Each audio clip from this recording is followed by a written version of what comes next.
set. So if you're an engineer, you start to grow in that field. But it's just time. Really, it's just time and rank. It has nothing to really do in regards to your performance. Makes sense. Yeah. All right, buddy. Appreciate you. All right. All right. Talk to you. Recorded, I hope. Yeah, it is. All right. Yeah. Anything else? Give me a holler. All right, buddy. All right, brother. Right. What he was saying was that that's the breaking point of where the process changes. Okay. So that's, yes, in that respect, it's like captain in our department. You can go this far on your own, and then after that, you're getting appointed. Mm-hmm. And that's why I was originally asking whether it was a captain level or BC level. I had to go back and look. How many sergeant majors are there in the Army? There are a lot of them because they basically command about 1,000 people. Mm-hmm. Look how big the Army is. Yeah. So we don't have that many DCs. No.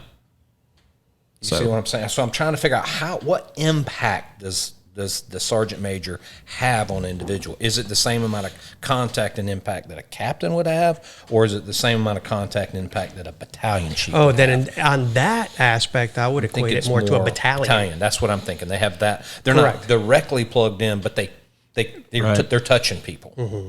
Yeah. All right. So what we're talking about? We have no idea if that's since none of us were in the military. To give a little bit of extra background. I'm sure we'll get some emails about it. Yeah, we may have messed that up. Let's start from here. To give a little bit of our extra background on this, Bill Smith, who was a deputy chief for Dekalb County and retired and went on to be a sheriff's deputy, who actually recently lost his life saving some people in a water rescue, had texted Shane and I an article, and the article was the Sergeant Major of the Army, the then Sergeant Major of the Army, Daniel Dailey, who has since retired, but it was his 10 leadership tips for Sergeant Majors. And we wanted to go kind of over those things just because Shane and I were thinking a lot about Bill in the last few weeks. And we did want to touch on each one of these points. So we were going to go one by one, but we were having a debate on where Sergeant Major in the Army kind of corresponds with the fire department, which we've kind of all agreed now that it's battalion chief. Is that? I think we're just okay with it being all right, we're okay with it being a battalion chief because sergeant majors. This is not the hill I wanted to have. No, negative. But they don't have direct contact with. I don't even know if we should go there. Who knows? We'll probably get lots of corrections. How long ago did Bill send this to you?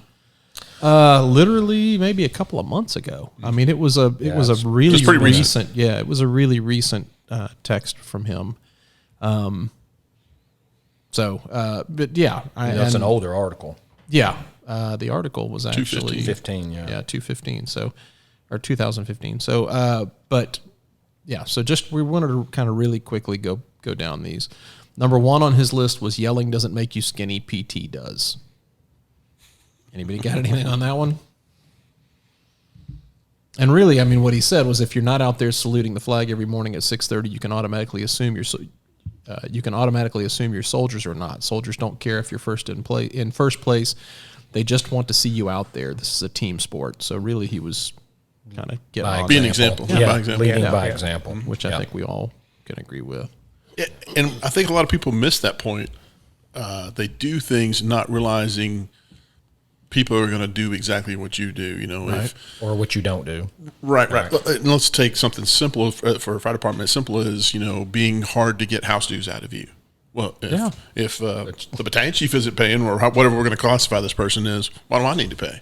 You know what I mean? And so that's one of those things where you really need to be thinking about the impact and the way that the eyes that are on you and how you act. For me, it's, even as much as like how long or how I'll dress, as far as being in my uniform, I'm not going to get down on somebody on their uniform if I'm not wearing it. I mean, that doesn't make any sense. Now, the house dues thing is funny because I used to get so frustrated with the guy that collected the house dues because he would come and tell me that I was behind. And I'd be like, I've told you, do not let me get behind. And when he'd tell me that, I would pay 4 or 5 months in advance. Mm-hmm. I do not want to be behind. Right. And then when the 4 or 5 months had expired because I wasn't used to paying it monthly. I didn't want to say anything. Yeah, he'd let it go. And I'd be like, damn it, you are making it look like I'm not. He's got a spreadsheet. And here's where I'm not paying. If you could only put a reminder on your phone. That's now. This was then. Oh, I'm sorry. All right, number 2. Think about what you're going to say before you say it. This one's a good one right here, big buddy. one. This is a tough that's one huge. because your emotions can get out in front of this one, and you just have this flash response. You need to whoa up on that. So that's that thing where you see the words leave your mouth and you try and grab them and they're like smoke and they just disappear. But And the other thing everybody about heard the it. article, what it was trying to say is not only think about what you're going to say, but don't just be rambling on to be rambling on. Yep. Nobody wants to hear that, you know? They just don't. Unless you're on a podcast and you want to just ramble, because that's perfectly okay. Yeah, we can do it here. If we have a time limit we have to get to or something. What about number 3? Well, I mean, let's go so far now. Hold on there, Bob. Yeah, just up on that let car Hatch wash. ramble for a minute. Well, yeah. I mean, and so for this, has anybody ever, have that thing to say in their head? They're thinking about it and they're like, this is going to be awesome. Yeah. Before it comes out, am I the only one? No, I did it just this last week. Like, oh, this is going to be so awesome. And then it not be so awesome, it didn't work out. Most of the time it works out exactly like I expected it to. This worked out. Shane and everybody else on the call, I could see it in their face. They were just like, holy shit, is he going to say that? And I didn't. I changed it right at the end. I knew I was going to change it. It was awesome. He knew it was going to be awesome. Yeah. It was so good. I walked right up to the edge, dangled my toes over, and then did a jump. For us, though, the one that I think I see this the most of, and that I'd say about this is on-scene radio traffic. Definitely think about what you don't know. Don't keep it keyed up while you're thinking about what to say. Have it planned out in your head. Blah blah blah. And work it out, because some of those are so long and drawn out. And I don't need to get into the minutia of the the whole situation. How many hairs were disturbed on their head or any of that kind of stuff. Just real quick, hit me with it. I got one guy that does it really bad right now, and it's pretty hilarious. We had a very it's a story told every once in a while in our department where somebody given a 360 gave the license plate off of a car in the driveway. Oh. Impressive. That's details right there. In case anybody recognized it. Oh, hey, that's me. Bob's car. I know my Bob. I don't recognize the address, but I know that car. Yeah.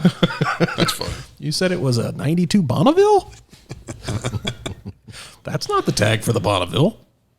Number 3. Whoa. Oh, Let's shit. not go to number 3 without going Bell needs some at this time. Okay, now go to number 3. There's quite the hang up about the at this time. I hate at this time. Was it another time? I mean, it's like or? most people just I hate it. And Be I advised also is the hate, other one they hate. Yeah. Be And advised. I hate this. Engine I'm 2's probably pretty bad Engine at 2's about clear and at this responding. time. Please repeat the numerics. Well, What then the you're not hell? clear. Yeah, what the hell were you clear about then? But that's where I get into that people just parrot what they hear, how to do it. They, Right. They Parrots. heard you say this one. That's exactly what I'm going to say. No, I'm going to say what I'm actually thinking. right. I what I just like thought to to get say. under one this time. It's like, well, you took a pause, so it wasn't really at this time. It was about 5 seconds ago. Do you want to at this time? At this time? At this time. At this particular time. And then in the future, I will Well, that would be Bill. At this particular time. at this. Everybody else at At this this time. moment. This specific moment. Number 3, if you find yourself having to remind everyone all of the time that you're the sergeant major and you're in charge, you're probably not. And he goes on to say that this one's pretty Yeah, self-explanatory. that's all he wrote about that one. Yeah, and I agree. I mean, as far as being self-explanatory, I mean, every time I've ever heard anybody say, "No, I'm so and so. I'm officer so and so." No, you're not. If you're having to tell them, I'm they in have to charge. No, you're not. It's so self-explanatory, but think back of how many times someone missed it where you think, is it that self-explanatory, or people that, because I've seen people miss the boat on this one big time. No, what do you? I mean, I meet people and they come up and they go, "I'm Captain so and so." Great, awesome, glad for you. Usually doesn't go over well. You want them to introduce just their name? I'm so and so. You know what? Well, this is after and it was a counterpart in another agency, and I walked up and he was my mirror or whatever. He was the same position I was for the department, and I introduced myself. I said, "Hey, I'm Bill. I'm the blank in our department," and I'm Captain so and so. Great, awesome. I'll be back over here minding my own business because Shane had this You and I happen aren't to gonna him work recently. How did you receive that? What was it? I don't know what he's talking about. Didn't somebody introduce themselves to you recently with a resume or a rank. Oh, yeah. A resume? Yeah. You know, when people come up and they want to validate themselves right away. Oh, wait. No, while we're talking about this, cut all the damn letters off of the end of your name on your email. Because I really don't care about all that. Yeah. You don't? No, not one bit. Under my name, I put A, B, C, D, E. Oh, and if all of that crap is longer than the message of your email, something's wrong. That's my personal. I have to say, I've actually been guilty of that, of introducing myself as captain or whatever. And it's because I'd said it so many times, it was just customary for me to do it. And then it went and backfired on me. This wife was putting together a surprise birthday party for her husband who worked for me.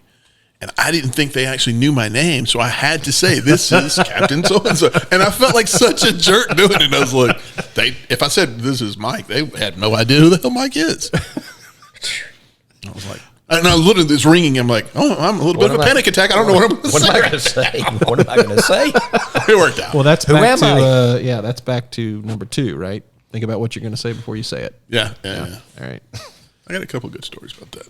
Number 4, you have to work very hard at being more informed and less emotional. And Shane was chomping at the bit for this one. Well, this one's going to could be a long one, but we're not going to make it a long one. So I like this one because it gets me right back to Ted Lasso about be curious, not judgmental. And that's exactly what is being said right here.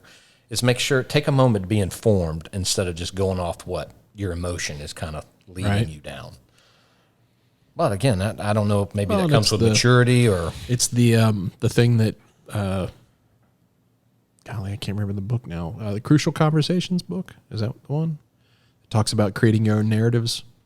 You know, you get a little bit of information and then you connect dots that don't draw the picture that was supposed to be the picture that was intended, but you've drawn your picture and that's what that and that's meant. what we go with. Yep. Yeah. That's a and good one. I get way down the road and I've, this person's out to do this and blah, blah, blah. Nope. I can't remember for sure if that was Crucial Conversations that concept's coming from, but that is a good point. Yeah. Creating your own narrative. That gap in narrative, we will fill it in. And it's totally emotion driven. Yeah, absolutely. You get a piece of information and you think somebody's challenging you or somebody's You've put all the pieces together in your head. Your puzzle looks perfect. So what advice would you give to somebody to how to harness those emotions and like just telling them is what I have learned to be very important.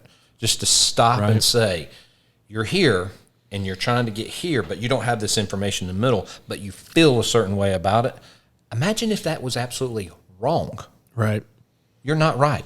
Well, and see, that's what I end up doing is so if I see something and I think very strongly this should be this way and they're not doing it that way, the first thing that I ask myself is, if it's that obvious to me, there must be a reason why they're not doing it that way. I'm not the only one that's thought of this. There has to be a reason. So let me stop and think, what's their reason? Or go ask them, what's your reason? I think usually assumptions are injected on most of those. And I agree with you that to a certain degree, there's some maturity, but it actually takes a lot of practice to remove emotion to go, all right, let me take a look at the facts. Don't make them up. Don't plug in any assumptions. And then you're going to find the big gap in it. And you don't think that's maturity? Well, I think there's maturity in it, but it takes practice to actually stop yourself from writing out the entire narrative. What was that? Maturity. It's maturity. I'm just messing with you, Pavel. Keep going. Go ahead and define it. Were you about to define it? Absolutely. Just half step define that was awesome. He was like, oh, I'm putting that right back. I'm going to put a stop to this. Yeah, But since we're moving on. No, so I think maturity plays some into it, but it's something that you constantly need to be practicing. And it happened to me here recently where somebody called me and wrote an entire narrative that couldn't have been further from the facts. And our discussion is like, hang on a second, you've written a story. It's so fabricated, not even close to the reality of what's happening. And even after you explain it, sometimes it's, again, out of practice, that emotional tie where it's like, my story's better and I'm sticking to it. Well, you can stick to your story all day that's full of all these great I've invested a lot of Non-facts. time in coming up with this. Yeah, I put story, let 'em tell you it. know what, Hatch? You bring up a great point. I have invested so much of myself to come up with this narrative. And by the way, I've already sold this they don't book to wanna- everybody around me that I can't retract it. And that is where I agree. It takes a great deal of maturity to go, okay, that was a good fictional book you just wrote. It's not true. Let's get down. And, you know, But it made me feel good to made write me it. feel good. Made me feel really good to It write well, made not sense only to does it, me. not only does it make you feel good, but Hatch hits a great point, which is I have now sold this book to so many people around me Yeah. that I can't go and tell them it was a fiction. So it's a fact. It hurts my credibility. Yeah, It my hurts the credibility. credibility. I've got to own Right. it. So Hatch asking, well, what do you do? I try to always look, what are the facts? Put those facts together. You're going to find where the gap is. Well, I got this much information in the beginning. I got this information at the end. I got nothing in the middle. Find the facts. That gap is where people get in trouble. They start filling in all the blanks. And then before you know it, you've written a narrative that you have to commit to. You don't have to, but No, but you're you going feel to commit obligated to to it. it, yeah. And then before you know it, now you're That's because most people won't say, you know, I was wrong about that. Well, all right. Right. I'm going to pose another question here. So you say get the facts. Do you think people are forthcoming with facts, or do they more forthcoming of what's going to protect the group or protect themselves? Or sometimes you have to actually kind of be a little bit of an investigator. Oh, that's where I was going. Where does the Same here. circumstantial evidence make sense? What is your goal in discovering facts? Is Well, it to- Right, because I'm is not it saying that personal, I or is it don't for do the- this, that that I've done this before, or be more emotional about it, and but I also have an investigative background, so sometimes I'm able to not make assumptions until I can actually prove them or whatever, because it will lead you down a bad path. And so, are people able to ask the right questions, not the questions that feed whatever they thought? So I think Probably they not. can. I think they can. I think it's practice, though. And it is. You pose a great question and a comment there, which what I have found is sometimes people are just not willing to do the work to Yeah. find the facts. So, and I find this constantly. As soon as somebody spits something out at me, I'm doing the research to find out the validity of what you just said. I'll often say, you know why there's judges? Because even the attorneys can't agree. You have to put some time in for this stuff. So I find that often somebody will put something out there and everybody wants to go, that's it, that's the case, done. And they don't put any time to do a little research and find the facts in it. It's not that they can't, it's just a lot easier. Yeah, Well, that's got to be true. It's easier, right? Shane said it. It's got to be true. All right, number 5. If you can't have fun every day, then you need to go home. And what he ends up saying with that is, you are the morale officer. You don't have to be everyone's friend, but you do have to be positive all the time.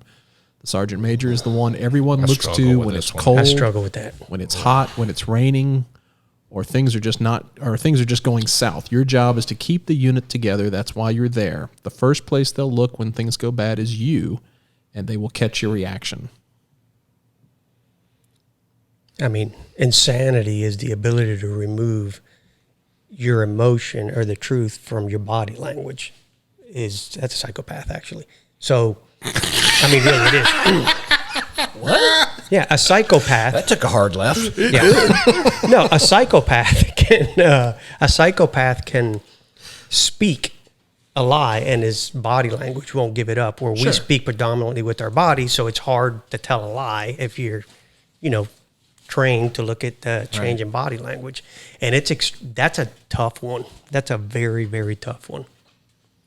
To be able to say that, you're constantly, I don't know, I struggle with that one. You have to be positive. We've talked about this. Yeah, and I've tried to do this at times. I would make jokes about that. Headquarters may try to suck the fun out of this job, but we can take menial tasks and still have fun doing them. Right. Make them a competition. Do whatever you got to do. Yeah, I would definitely say it's challenging, and in some departments it's even more challenging than others. But and everybody has bad weather days, and those are the days you stay in your office and you don't go around other people and start spreading it. Right. But it seems to be that misery loves company, and they're like, oh, I'm gonna grumble about this, and I'm gonna grumble to him, and I'm gonna grumble to him. I usually try to find, and this is, I don't know what movie it's from. I think it's Saving Private Ryan. I gripe up. That's Yeah, what, yeah. Ryben, you don't see me gripe down. That's not how it works. You gripe up. And so I call my boss and, I chew his ear about it. This is what's going on. Right. So what happens with, and we're not going to go all the way down this road, but you say, which I understand, headquarters sucks the fun out of stuff. You got to go down. What happens when the station suck the fun out of headquarters? I just wanted to see Shane squirm a little bit over there. That's a good one there. We're going to leave that one alone for now, but just to say we, as in... Which one's necessary? What do you mean? Can you have a fire department without the stations? Right. So Nope. I'm just gonna leave that there. Okay, Yeah. I'm just gonna leave that there. That's why the guys love me. There we All go. right, number 6. Don't be the feared leader. It doesn't work. He says if soldiers run the other way when you show up, that's absolutely not cool. Most leaders who yell all the time, they're in fact hiding behind their inability to effectively lead. Yell all the time. I agree with the yell part. Yeah. Yep. No, I don't. I mean, yeah, being feared is not a good thing. All right. So, Let me just drop this. right. Throw this out there. All right. So if you There's a difference. Before you start, I'm gonna go back to Bill Smith because this is actually something Bill Smith said with me years ago when Bill Smith was my direct supervisor. He asked me. He said, "Why do you?" When I ask all of my battalion chiefs to do something, he said, "You do it. This person over here doesn't do it. Why do you do it?" And I said, "Bill, you scare the shit out of me." And he didn't like that at all. And I didn't mean it to come out that way, but he took it as a very direct I said, "Look, that's not what I meant. What I meant was I'm terrified of disappointing you." right. That was the fear. That's the fear. Yeah. But it's not It's tinged with respect. But I don't think that's what the sergeant major was talking about here with the feared leader. That's a different kind of fear. Right. That's the guy that when you show up, you literally walk the other direction. The kind where you don't want to disappoint somebody, you're drawn to those people. You are, but I'm not. You ever heard you can't shame the shameless? Yeah. And Yeah. have you ever seen any of those on your department? Sure. Or out there in Yeah. listening world? So fear sometimes gets productivity out of those individuals because respect is not even in their lexicon. No, I would agree that fear can get them to move, widget A from point A to point Right. B. It's not going to get loyalty. It's not You're going to not- get yeah, productivity you're not- or efficiency. Yeah, I you're get not all changing that. hearts and minds. Right. And so in that part, I 100% agree. If you're trying to build a department that is strong and moving forward, that is not the way to go. Right. But some individuals don't even speak another language. It's either hot or cold, off or on, whatever, and so I think, I used to make the joke and then I heard somebody else make, you shoot one of the hostages, let the other hostages know you're not playing around. Right. I've done that. I did it more as a captain. I don't do it as a chief officer, but I did it as a captain, especially filling people. I mean, I'm not going to have to worry with this guy again anyway. Just, there we go. Right. Everybody see that? Everybody see what he just did? Don't do that. it. Don't do that. It won't work out well. A lot of fear there. All right. Number 7. But that's probably why I'm still a battalion chief. Oh, boy. Number 7. Don't do anything, and I mean anything, negative over email. This is going to be Pabell's right here. He talks about this numerous times. He'll write the whole thing out, delete it. Yeah, that's good. Yeah. That's And I've even changed Don't that press rule. send. No. First of all, do not. Yeah, let's put some action items in here for that have worked well. Do not fill in who you are sending it to so you don't screw up and send it by mistake. Type it Write out out if you the want. narrative Yeah. to its completion. Type the whole thing out. When you're done, delete it. If this is super highly emotionally charged, like I'm willing to die in the mountain, what I say is type it out twice. Delete it. If you're willing to do it a Step away third from time, it. then you may be ready to send something out. But if that's just my model that has worked for me, is I will write out the entire thing and delete it. 99% of the time, I'm not willing to do it all over again. And I realize, like, all right, that was enough. I just needed to get that out. But I have also typed something out, not really bad, but just typed it out because my whole intention was to put it out and screwed up and send on the email by mistake. So no longer do I ever put to, because you may just hit send by mistake. No, that's a very good little point. Don't ever put a 2 on it. No. Leave that open. I've done that once or twice. Don't put a subject either. That's the No, safety. correct. It's not taking it off the safety right there. Since we're talking Army here. No, I agree with Don't you pull the pin. 100% on that. I've many times typed out what I wanted to say, but then I usually step away from it, go back and read it, and go, all right. That was kind of stupid. Lincoln was famous for that. Lincoln would write, and this is back when he would write letters.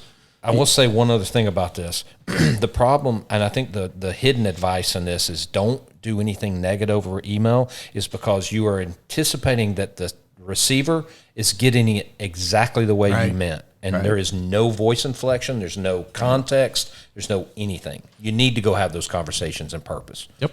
In person. There's actually studies right now that say that younger people take texts with punctuation marks as being negative. So if you were to say, be safe, if I text my son and say, be safe, period, they interpret that as a negative because I put punctuation on it. It's the weirdest thing. But it's totally, they are receiving it totally a different way than you intended it. The way they want to receive it. Yeah. I actually put punctuation because I don't want to feel lazy and just write a sentence instead of a fragment. I'm always, But on this one, I would say that because I think this is huge for us, and in today's modern fire service, where a lot of the communications happens via email. Somebody said it to me here recently about, it was unrelated to an email, but I've kind of recorded that little snippet in my head to go, what's your intent? Why are you doing this? And if the intent is not good, if it's self-gratifying to go, because watch this, and I've seen this play out, and I'm telling you, sometimes this is going to be awesome. Yes, it's exactly what they're thinking. I've seen this play out in such long chains of where it becomes humorous after a while. Going, I'm just in it for the humor now. You guys are acting like children. So I agree 100%. Go face to face. Go have a discussion, even if it's a group. But the email thing gets out of hand. And in this corner, fighting out of Cuba. And in this corner. Now, the odds are slim. It can happen. It has happened, but it's very slim because I have a hard rule on write it and delete it. And I'm telling you, most of the time, I'm just not willing to rewrite all that. And I write it out. I write a book worth of stuff on there and delete, and I'm never willing to do it again. Right. Barely ever willing to do it again. And when I do, that 2% of the time where I may rewrite it, it is actually such a subdued version that gets down to the brass. But don't forget, you gotta forgive too, or then you don't trust. Amen. Foundation. Yeah. Football is life. Football is life. Football is life. Oh, greatest statement in the whole show, right there. Ted Lasso. All right, number 8, and number 8, I'm gonna actually read everything that he wrote because we need to. He says, it's okay to be nervous. All of us are.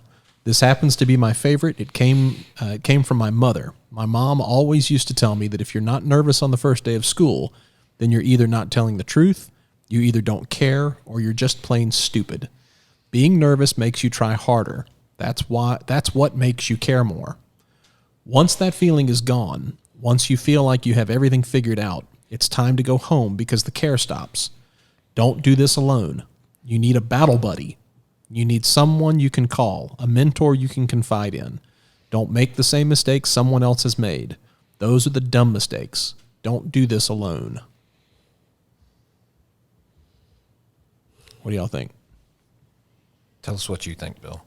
Well, the battle buddy thing was specifically what Bill sent it to us about. He sent that to you and me and a couple of other people and said we were battle buddies. And that was a huge compliment. But I totally agree on the nervous part. And I think that goes back to Did you swoon? He's looking up swoon right now. I am not looking up swoon right now. What I was going to say is that so I love this statement. And I've often had this discussion with people where I say, well, of course it's good to be nervous. It's fine to be nervous. I often don't find myself too nervous because of the people that I have around me that I know are going to help me through whatever it is that I'm doing. So my power comes from those around me, not from myself. And because I know I've surrounded myself around such good people, I find myself getting nervous less because they got me. Right. I still struggle with the imposter syndrome, which I think is very close to nervous. Which is? I don't believe that I feel like every day I go to work, they're going to figure out, I don't belong here. yeah, what the hell's he doing here? Yeah. Oh, I feel that every day. Luckily for me, I got good people around me. Well, but I mean, We still that's- need to unwrap that one. That's where I put that in the same basket with the nervousness. I got you. That someday, sooner or later they're going to figure out I don't know what the hell I'm talking about. So I kind of took this one a different place when I was reading it. I looked at it as the nervous, not nervous, I'm comfortable. Maybe I should be careful about that. Oh, okay. Am I getting myself Right. into a spot where it's so easy I don't really need to worry about it? They're the Okay. But care. and I talk about this all the time. With those guys that come to me and like have that, oh, I've got this all figured out. They scare me. yeah, Because you should never have it all figured out. It's always going to be a different scenario. There's always going to be a call that you can't anticipate or actions you can't anticipate. But at the same time, I do need you to have some confidence about yourself. I've worked with individuals who lack that confidence, and I need them to like, okay, I'm not saying I have this, but I've prepared myself. I've done some work to prepare myself for this. I wasn't making fun of you on the swim thing. No. Bill cast a huge shadow. I Yeah. mean, he was a larger than life cast person. It's for him to shine some light on to you like that. Right. It would have caught me. Yeah. It would have really caught me. No, I only it was met him briefly. yeah. No, it was a real honor. I told him, I said, I've heard of you. He goes, I've heard of you too. And all that was true. Yeah, it was. It was funny. All right, number 9. If your own justification for being an expert in everything you do is your 28 years of military experience, then it's time to fill out your 4187 form requesting personnel action and end your military experience. Not everything gets better with age. Sergeant's Major, you have to work at it every day. Oh, God, that's a Don't great one. rest on the laurels of I've been in the department this long. I have arrived. Yeah. Man, it's so easy for it to be read and for most to be like, yeah, absolutely. But I see this so often where people want to live off of that legacy of time and want to get validation through that time where, hey, I can stop growing now. I mean, I've been doing this I made forever. it. So, yeah, Yep. Come on. Yeah. I've been doing this for X amount. And I'll often be talking to people and saying, you understand what these new recruits are coming out with now? When we went through, we would get this little snippet of what the fire service looks like. Now they're there for 16, 19 plus weeks. You can't stop learning. You can't stop pushing forward. And it sounds like everybody would be very agreeable, but I find sometimes even those that are agreeable are totally leaning mostly on those past experiences.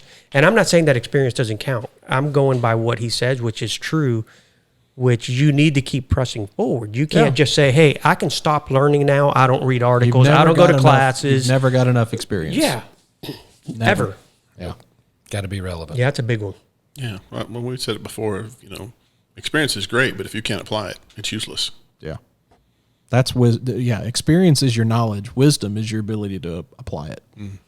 And I'm afraid once you get there, what you end up losing is you don't have humility. Enough humility to know that there's more to be learned. Yeah, humility to admit when you're wrong. Yeah. Well, and that's the thing I always, rookies, constantly get them put it out in the field, and I'll go meet them on the first day and stuff. And I always like talking to them because this is fresh eyes looking at a problem that I've been looking at for 20 plus years. It doesn't mean I can't learn from this kid. I mean, you know what I mean? But I know a lot of people that just shut off and they're like, oh, I'm the BC or whatever. I'm high and mighty. No. Listen to what they're saying. They're looking at a problem completely differently than you have ever looked at it. Yeah. Yeah. All right, number 10, we're going to alter just a little bit because he uses the word soldier, and obviously we're reading these for firefighters, but this is, again, just like the other ones, this is directed at leadership. Number 10, never forget that you're just a firefighter. That's all you are. No better than any other, but just one of them. You may get paid a little more, but when the time comes, your job is to treat them all fair, take care of them as if they were your own children, and expect no more from them of that of which you expect from yourself, which I think is huge. Yeah, I agree with that. And I think that's another one where you get into the battles of the perception, right? So you become a chief officer, and there's those that are going to write you off just no matter what. Oh, drank the Kool-Aid or whatever it may be. And this goes to a conversation we were having before we started recording, which is if you're out in public and somebody asks you the question, are you a firefighter? And you answer yes, then you better be willing to do everything that entails, which includes cleaning dishes, doing toilets, and getting down to the grit if you need to. I think sometimes there's an entitlement that comes along with certain people where, they'll answer yes to that question, but the actions are, oh no, but I'm way up here now. I don't do any of that. Right. You do what you got to do to get things done, because that is how we operate. And by no means am I saying, that you have to be doing it as much as it is. If you are answering yes to being a firefighter, then do that. You are that. You never leave that title. The whole chief and leadership is actually temporary. That firefighter thing stays with you forever. And I think sometimes that can be abandoned by some. Yeah, I tell people all the time, I'm just a firefighter. I just wear a different color shirt today. Yeah. At heart, that's what I am. Maybe that's not the best thing to say. I agree 100%. I'm sitting here thinking about, I'm wondering how many of the folks in our department think of me as a firefighter.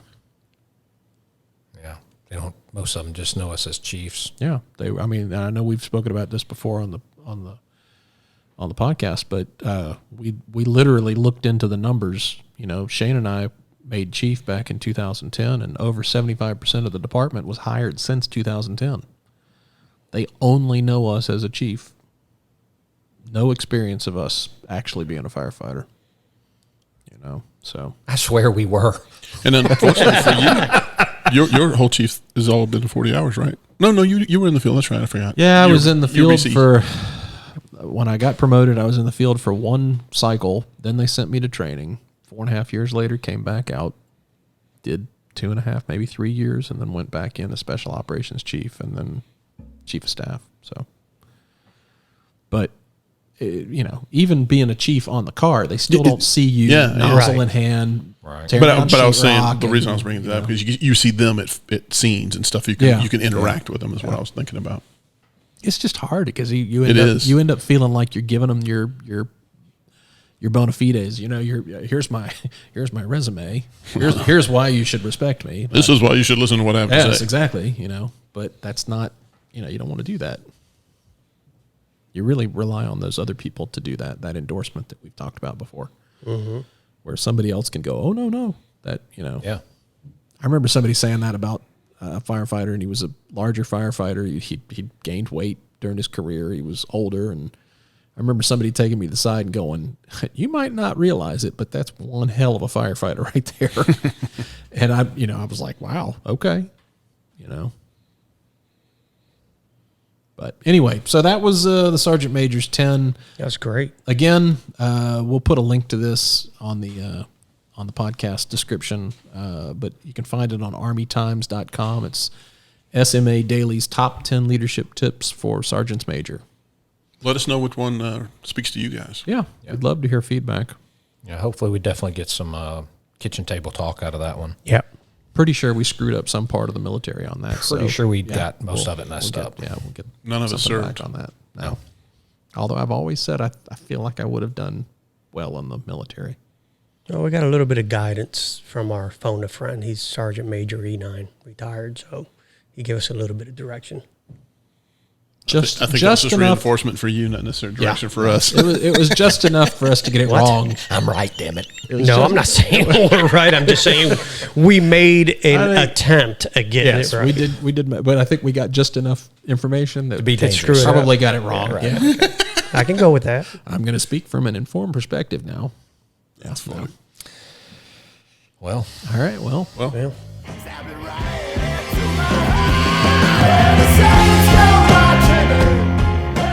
Combustible is available on iTunes, Spotify, Google Play, Stitcher, Amazon, and everywhere else you listen to podcasts. Subscribe to Combustible to make sure you don't miss out on an episode. Follow us on Facebook so we know how many of you listeners there are out there. And you can check us out online at combustiblethepodcast.com. As always, we would like to thank the Golden Dogs and True North Records for letting us use their song Saints at the Gates for our theme music. You can find the Golden Dogs music on any streaming platform.